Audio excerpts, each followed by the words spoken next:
Are you ready to turn your investments into retirement income? Listen in as Jeremy Keil and his guests reveal ways you can make smarter retirement, investment, and tax planning decisions to achieve your ideal retirement. You will learn more about your money so you can feel better about your money and make better money decisions. Now, on to the show. Welcome to Retirement Revealed. I'm your host, Jeremy Keil, and I'm joined by my producer, Eric Johnson. Eric, how are you doing today? Jeremy, I am fantastic. How are you, man?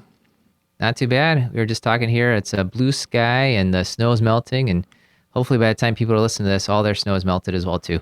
Yeah, I've got just a wee bit in my front yard that's just in the shadow of the house. But Sure. Other than that, yeah, it's all gone from the streets and rooftops. It's kind of nice. Well, we're sticking with the snow theme. We got someone from the Northeast joining us. We got Bill Harris. He's an advisor with WH Cornerstone Investments, which is on the South Shore in Massachusetts, South Shore of Boston there. Interesting thing, we'll bring Bill on in a second, but we have quite a bit in common. Had never met him before.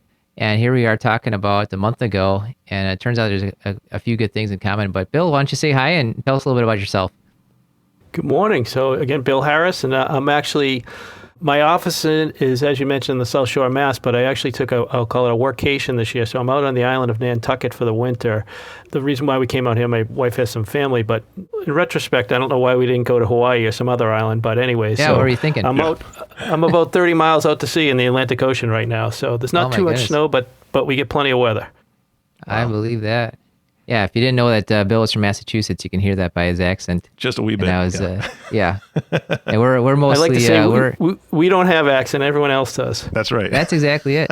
Well, I was telling our connection here in a way is, I was talking with Bill. I said, I love hearing the accent. You're bringing me back to home in a way. I'm out from Maryland, mostly originally, with my dad being from the military. And my college roommate was from Haverhill, Massachusetts. And Bill, you said to me, my college roommate was from Haverhill. Yeah, small world. Yeah, small world. Not the same Jeremy, person. Kudos to you for pronouncing it properly. Most people would say Haverhill, but it's Haverhill. Oh yeah, no, it's. I learned quickly. It's Haverhill. I just loved it that within about a week I was talking about my computer when I had John as my roommate. But yeah, fun stuff. Well, we're not here to talk about our old college days. I'm sure they were fun though. We're here to talk about a book that Bill wrote, and that's how we got introduced. A book he wrote called The Widow's Guide to Keeping More of Her Assets. Bill, could you tell us about that book? It's also called the Inheriting Your Spouse's IRA. I just keep seeing this come up more and more. I'll go into the demographics real briefly. I think we have $28 trillion in IRA assets, and we have, 70 million baby boomers.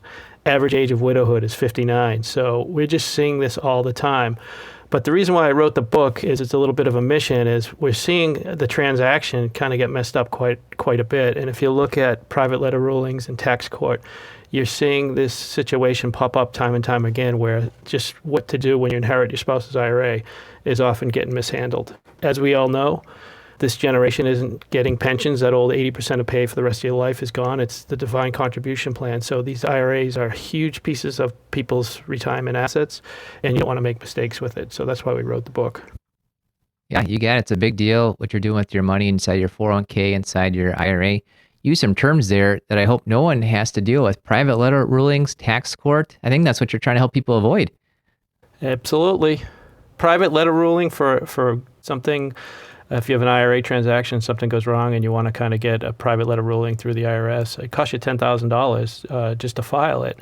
And then you're going to need legal help and probably a CPA as well to kind of get you prepped for it. So it's a big deal. And when you look at the number of them that are showing up there, it's happening way too much. And so these are obviously, you're not going to file a private letter ruling for a $1,000 account. These are obviously good size accounts that are having problems. And again, there's just a lot of misinformation out there. And so we want to make sure that, we can get the word out on what they should be doing.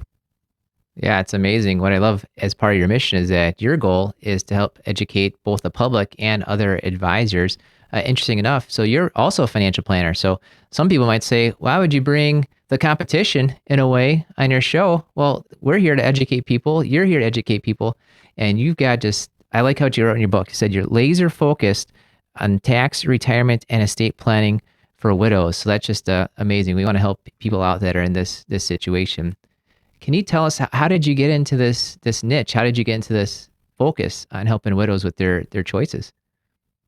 Yeah, again, I wrote about it in the book, and it was kind of serendipity in a way. I was in the institutional money management world, and I was getting my MBA at the same time. And one of the courses I took was a portfolio management course. And there was a case study in there called the Widow Whirl.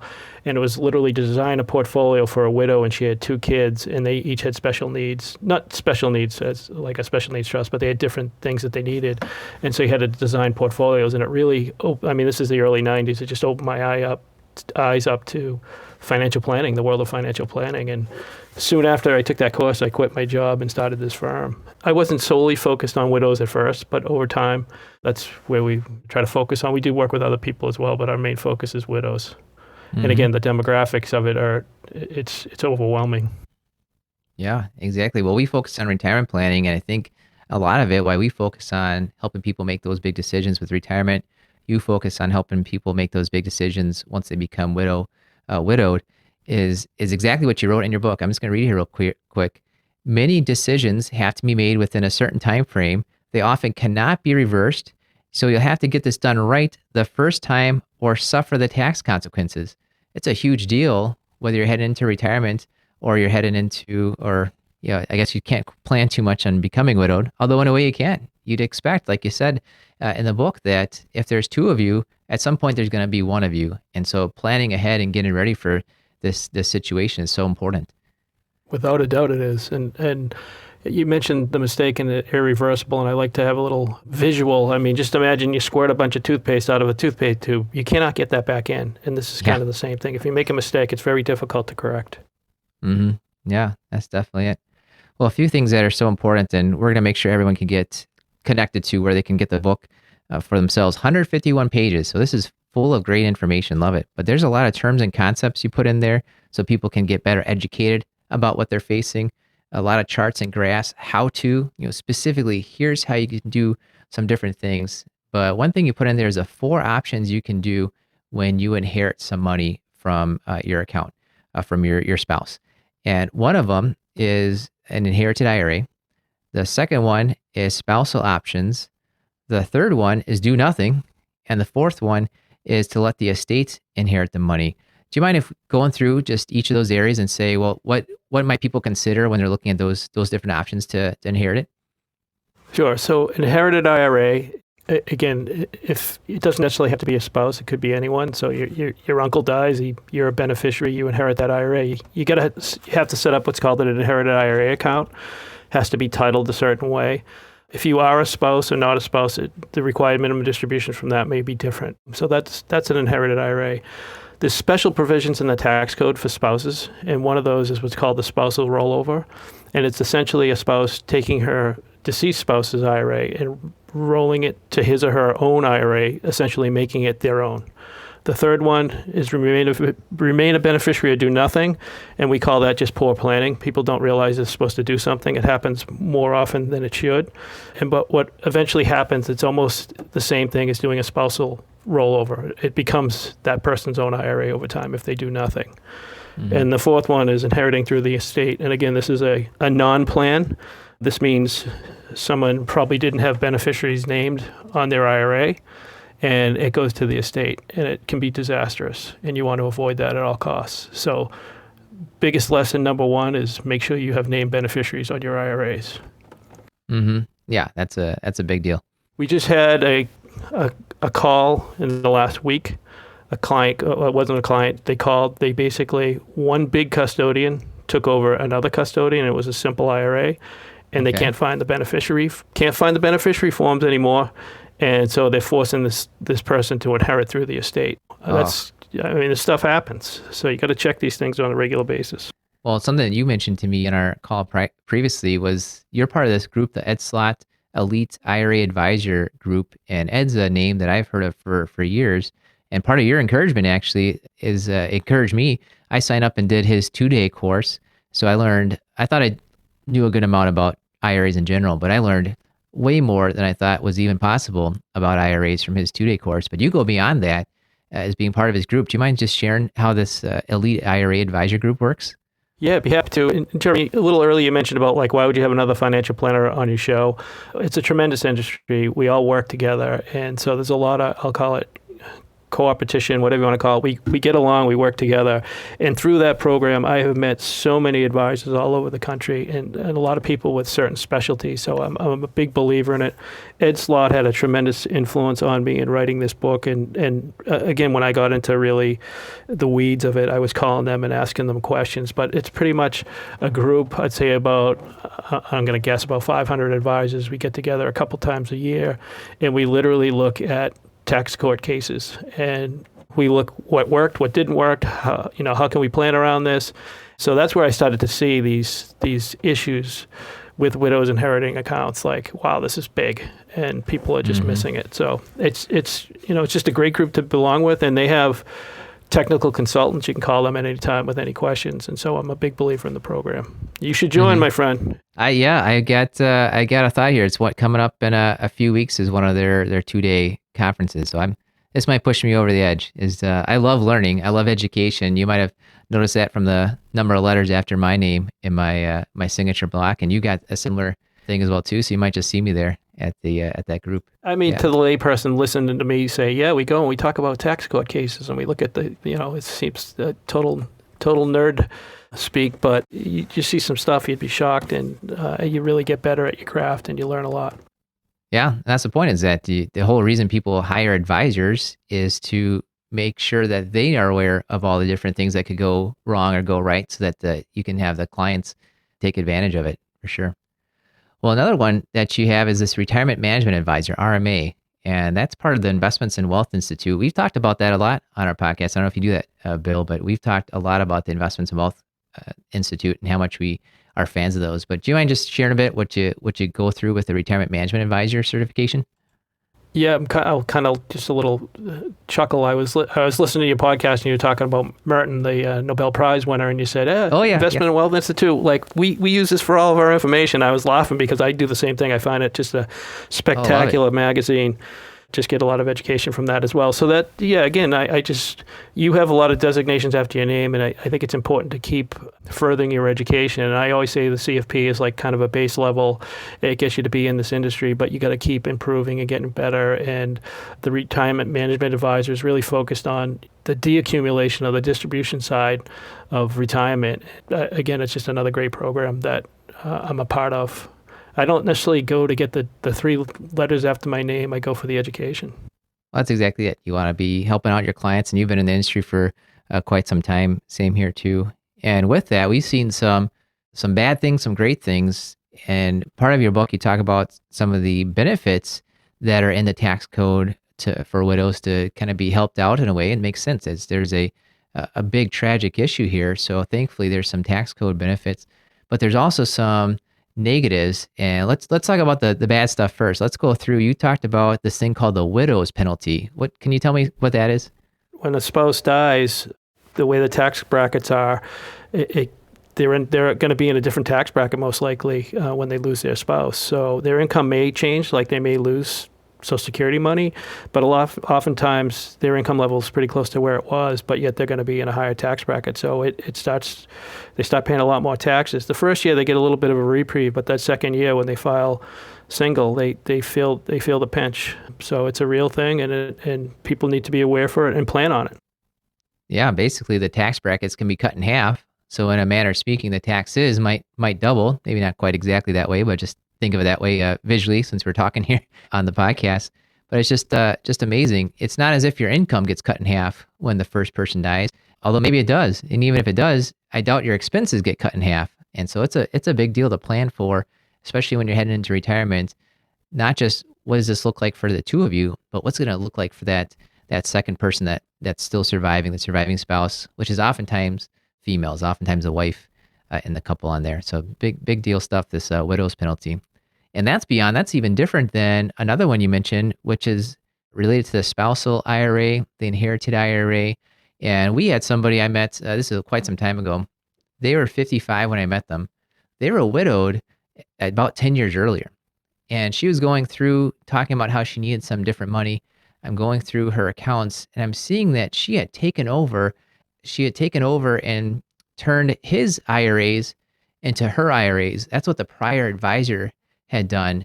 And I couldn't believe it, because that was just a situation. Here she was 45, and taking the money into her own name was a big, horrible help that the advisor had done. Can you tell me more about what was that? You even had an example of $100,000 misstep because of somebody that happened to. Again, this is kind of what really inspired the book was that decision is probably where the biggest mistake is made. It's made with younger spouses. They are misinformed that they should do a spousal rollover. And what happens is when they do that, if they're under age 59 and a half, if they take money out of it, they're going to pay income tax, obviously, but they're also going to get hit with a 10% penalty. If they had moved that to an inherited IRA, they wouldn't have that issue. They could pull money out, not pay the 10% penalty. Another special provision for spouses is that they don't have to take RMDs unless their spouse would have been taking RMDs. So they can avoid taking RMDs as well, so they don't have to do it. So we're kind of getting into the meat of the book, and it really is like if you're under 59 and a half, you want to move it to an inherited IRA. If you're over 59 and a half, move it to your own IRA. But this is the problem, and you dealt with it. Someone told them to roll it to their own, and they're paying for it. Yeah, I can't blame a client if they do that on their own. How are they supposed to know all this kind of stuff with an advisor? That's just somewhat lazy or misinformed, like you said, to say, oh, it's easy, just roll it over into your own name. And that was not the best advice for them. We were able to help them out of it because we were able to do some financial gymnastics in a way to say, okay, we'll move things here, do this. There's some different rules that can apply. But life would have been so much easier for her if they were just in that inherited IRA account as opposed to the spousal IRA.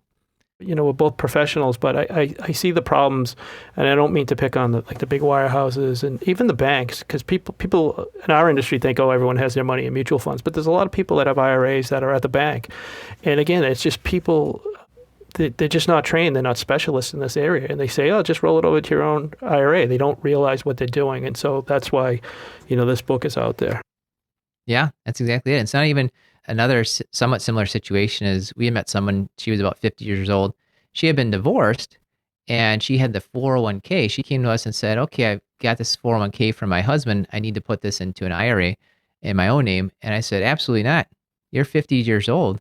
You can keep this here in the 401k, zero penalty until you're 59 and a half. It's just going to work out a lot better for you. If you take it over into your own name, then you get that 10% penalty. So basically the same situation, but just a different approach or different reason why the person got that point. But just huge differences why you need not just an advisor, but a specialist advisor like you're talking about.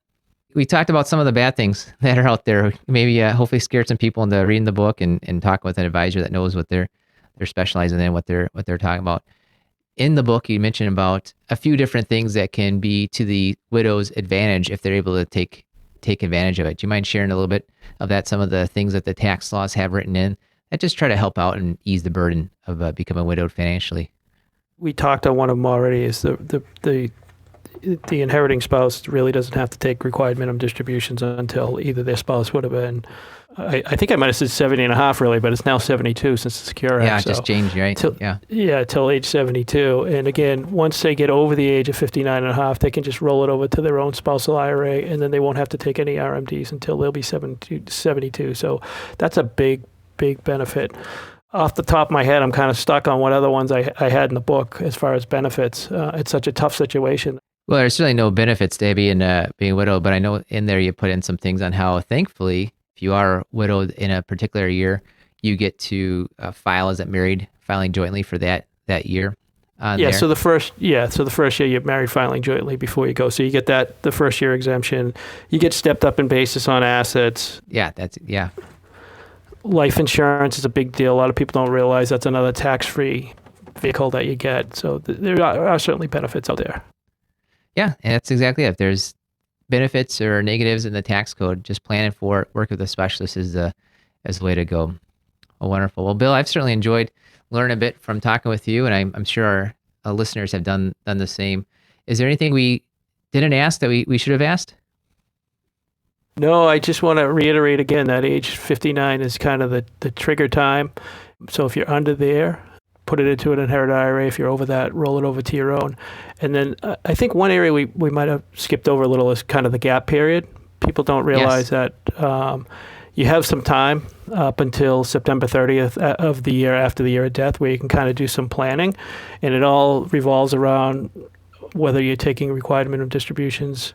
And if there's other members that are beneficiaries on that inherited IRA, people don't realize these accounts can be split, beneficiaries can be paid out.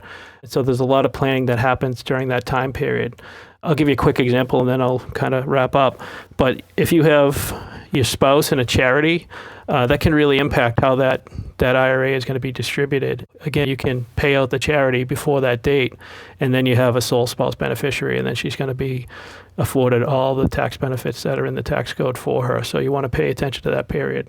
Yeah, definitely. I like what you said there too, that there's really no very big rush on it. You've got at least 9 months, maybe a year or more to make a lot of these decisions. That's probably one of the first things we tell people when they become widowed or maybe they have an inheritance that's coming on in is absolutely zero rush. Gather up all the documents, all the information, work with an advisor, and then you can make some decisions on it. Just recently, I think I've said this before on a podcast, I had a relative who they were inheriting some money from a sister, and I said exactly that. Just there's zero rush. Just gather up all the information. We'll walk on through it. Don't do a thing. Don't sign a thing. Just gather the information so you can decide what's best. And the next day they give me a call and say, hey, we're at the bank, we're getting the check. What should we do with it? I said, oh my goodness. Number one, did you hear a word I said 24 hours ago? And number two, when you're inheriting IRA money, there's absolutely no such thing as a rollover. And you mentioned that in the book. There's no such thing as this term called rollover, where you could take the check and then go place it in your own account or in a different account called an inherited IRA. Impossible. Can't do it. Cancel the check. Get out of there. What are you doing? And I'm glad that you mentioned that in there, that there's all these different rules that seem kind of go against a little bit of logic, or what you might have heard about one thing just doesn't apply to the other one. So I appreciate all the information you put in there. Especially, you've got a lot of charts. Like, here is specifically how to go ahead and do that, the step-by-step instructions.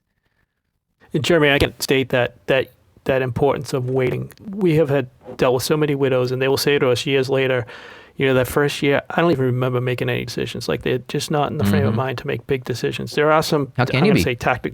Yeah, you can't be. And so, and often huge mistakes are made during that period. So yeah, you want to wait as long as you can. And again, I know I'm speaking to the choir, but you want to condition your married clients now to be prepared, fire drill this. It's going to happen at some point in time, and you better be ready for it. Yeah, that's exactly it. Well, wonderful, Bill. It's been great to have you on. How can people get a hold of you? You can get a hold of me through my website, WHcornerstone.com. If you want the book, it's on Amazon. And again, it's called Inheriting Your Spouse's IRA, The Widow's Guide to Keeping More of Her Assets. It's on Kindle, I think it's $3. So it's not we're not trying to make a fortune here. We want to get the word out. That's exactly it. And we'll make sure we've got a link to your website, a link to that book, and the show notes. I'm thinking, Eric, you might have learned a thing or two there. I know I learned a thing or two. What do you think? Yeah, I mean, Bill, and I've said this to Jeremy before, I've thanked him for what he does because he takes such good care of his clients. But Bill, where your heart is, I think more people need to be there. I think more people need to stand up and say, hey, this isn't a great situation, number one, just because of death and widowhood in particular. But I think a lot of rules could be also changed. I think there needs to be a little bit more consideration taken when dealing with someone in this situation. So I love the fact that you're all about this. That's where your heart is, and that's where your passion is. So thank you so much, and thank you so much for sharing your information on the podcast today. Well, thank you for having me. It's an honor to be here and get the word out. So thank you. Well, Jeremy always brings in fantastic guests, and I know exactly why he brought you on, because that's his heart is all about his clients, and I just love working with him. So, Jeremy, thank you for bringing Bill on. Obviously, this was a great podcast. Yeah, loving it. Well, thanks, Eric, for helping out here, and Bill, thanks for coming on the show. Great to have you. Thank you, as always, for listening to the Retirement Revealed podcast. We believe if you know more about your money, you will feel better about your money, and you will make better money decisions. See you soon. Thank you for listening to the Retirement Revealed podcast. Click on the subscribe button below to be notified when new episodes become available. Visit retirement-revealed.com to learn more. The information covered and posted represents the views and opinions of the guest and does not necessarily represent the views or opinions of Keil Financial Partners. Keil Financial Partners does not provide legal, accounting, or tax advice. Consult your attorney or tax professional. Representatives have general knowledge of the Social Security tenets. For complete details on your situation, contact the Social Security Administration. Keil Financial Partners is a part of the Thrivent Advisor Network, a registered investment advisor. The content has been made available for informational and educational purposes only. The content is not intended to be a substitute for professional investing advice. Always seek the advice of your financial advisor or other qualified financial service provider with any questions you may have regarding your investment planning.